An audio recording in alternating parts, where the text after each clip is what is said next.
দর্শক আপনারা দেখছেন এখানে এটা হিরুদের বাড়ি। এখানে ভাঙচুর করা হয়েছে তাদের দরজায়, এখানে ভাঙচুর করা হয়েছে। দর্শক দেখতে পাচ্ছেন এখানে রীতিমতো যে ঘটনাটা ঘটেছিল 26শে জানুয়ারি দর্শক, সেই ঘটনারই যে এই বাড়িতেও রীতিমতো দুই পক্ষের মধ্যেই হামলা এবং আহতের ঘটনা ঘটেছে। আমরা দর্শক সরাসরি দেখতে আসলাম এই বাড়িতে।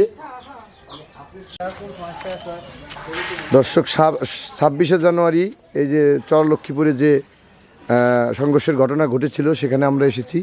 এখানে আমরা দেখতে পাচ্ছি হিরুর দোকান ব্যাপকভাবে ভাঙচুর করা হয়েছে এবং লুটপাট করা হয়েছে এবং তার বাড়িতে আমরা গিয়েছিলাম, দেখলাম বিভিন্ন জিনিসপত্র ভাঙচুর করা হয়েছে।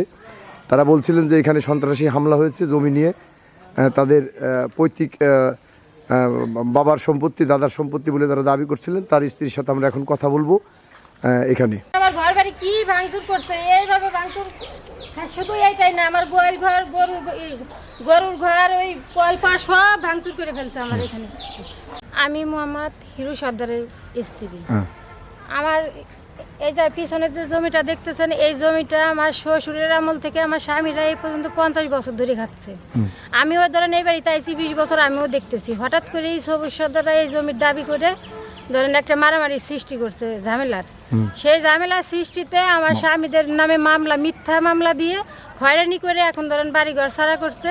মানে এই শ্বশুরের পৈতৃক সম্পত্তি এটা আমার শ্বশুর খাইতো, আমার এই স্বামীরা এখন বর্তমান খাচ্ছে। সেই জমি হঠাৎ করে ওরা এসে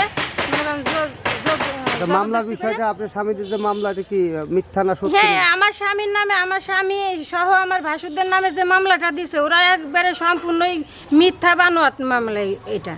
আমরা এখন এসেছি বিল্লালের বাড়িতে। এখানে এসে দেখছি আমরা যেটা একটা ঘরে ব্যাপক হামলা এবং ভাঙচুরের ঘটনা ঘটেছে। দর্শক আপনাদের সেখানে দেখাতে চাচ্ছি যেখানেও ব্যাপক ভাঙচুর করা হয়েছে। জানলা ভাঙছে কোনটা?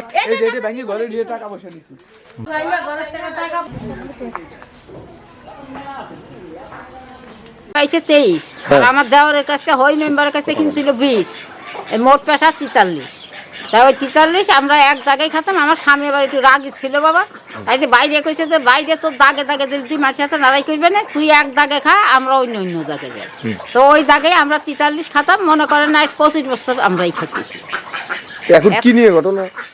এখন সেই জমি নাকি সবুজ সর্দাররা মানে কিনে নিয়েছে, তারা পাবি, তারা দখলে আইছে, মাটি মুটি ফেলাচ্ছে। সেইটা আমরা না করছি বলে আমার ছোটো সালটা 4 দিন বাড়ি ছাড়াই। মনে করেন যে মাছ ধরে তারা অন্যরকম পিক আপ নিয়ে তারা এই টাকাওয়ালা লোক অনেকটাই করতে পারে বাবা। আমরা তো গরিব মানুষ, দিন দুটাই দিন খাই। তাই এইভাবেই তো করে টরে ধুয়ে দিছে। আমরা তো ওইভাবেই পড়ে আসি। ওই বাড়ি ঘর ওই যে ওই আমার ছাগলের মিটার ভাঙছে, যে ঘর ভাঙছে। মনে করেন আমার ছাগলের দোকানটা কুবা কিছুই থই নেই বাপ, এমনি অত্যাচার করছে। আমরা কি করবো মেয়ে মানুষ? আমাকে বাড়িতে পুরুষ মানুষ নেই, ছাল ভাঙতো এগেরে দেখি মিথ্যে মামলাও দিচ্ছে একটা আমার ছাল। আমার নাম বিলকিস বেগম।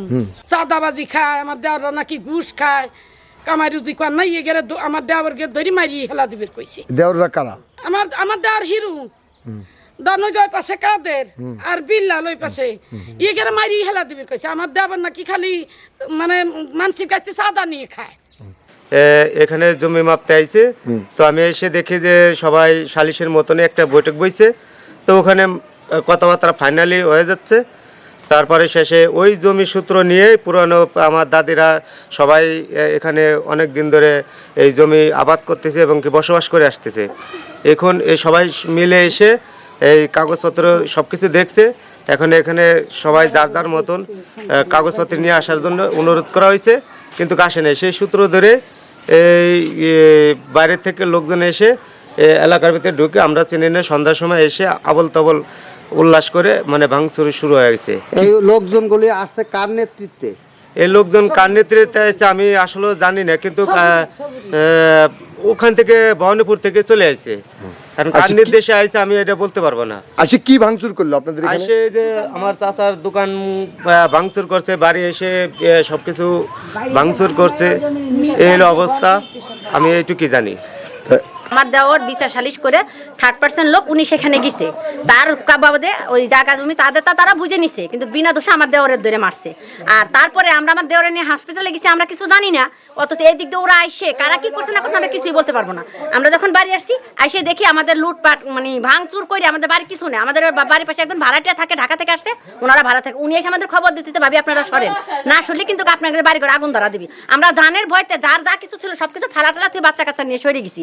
এখন বাড়ি এসে দেখি আমাদের জিনিসপাতি কাইটে কুটে তন্ত্র করছে, আমাদের ঘরে টাকা পয়সা যা ছিল সব নিয়ে গেছে। আমার জামাই বাইরে যাবি দেখে আমি 2 দিন আগে 90,000 টাকা লোন তুলে আনছি, আমার সে টাকা পয়সা ব্যাংকের চেকমেক সব উদা হয়ে গেছে, আর সে কিছুই আমি পাইনি। আমি শূন্যতে পরে আমি গেলাম, কিন্তু আমি কোনো সুষ্ঠু বিচার পাই না। অথচ মাঝখান তো হলো কি আমরাই ডাকাতি করছি, আমরাই খুনাখুনি করছি, আমরাই মায়ের খালাম, জেলও খাটলাম, বাংচুরও হেরাই করলো, দোষ আমাকে দিল। মিটার মুটার ঘর দরজা কিছু হয় না। আমার স্বামীর মোটর সাইকেলটা 2 খারাপ ছিল, সেটাও ভাঙছে বুঝছেন। বাচ্চা কাচ্চা যদি নিয়ে দৌড় পারে না পারাতাম, বাড়ি ঘরে আগুন ধরে দিলে আমরাই মরে যেতাম। সালাম কালাম দলবল এনে আমার বাড়বো, আমার স্বামী রাজবাড়ি থেকে আসতে গেলা তালতলা থেকে মারধর করছে। আমি আমার স্বামীর নিয়ে হাসপাতালে গেছি। তারপরে আমার জাংলা ভেঙে ঘরে ঢুকে গয়না টাকা পয়সা নিয়ে গেছে। আর আমার রাধাঘর ভাঙছে, আমার ডেক্সির পাতিল ভাঙছে, আমার গ্রিলের তালা ভাঙছে, আর অস্ত্র হাতে নিয়ে আমার বাড়িতে ঢুকছে। সবাই মুখোশ টুকুশ বাঁধা, আমি দেখি নেই। আমার ঘরের থেকে জাংলা ভাঙে টাকা পয়সা, জমি বেচার টাকা ছিল, সেই টাকা ভাঙে নিয়ে গেছে। গয়না ছিল, চেন ছিল, কানের দুল ছিল, সেগুলো নিয়ে গেছে আমার মেয়েরটা। আর আমার গ্রিলের তালা ভেঙে ফেলাইছে, আর আমার ডেক্সি পাতিল ঘর রাধা ঘর ভেঙে ফেলাইছে। 90,000 টাকা নিয়ে গেছে, লোন উঠে আনছিলাম, আমার প্রমাণ আছে, 90,000 টাকা উঠে আনছি, সেই টাকা কাগজপাতি সব আছে। গাড়ি না খুব অবস্থা খারাপ ছিল, কিন্তু না তখন তো আসলে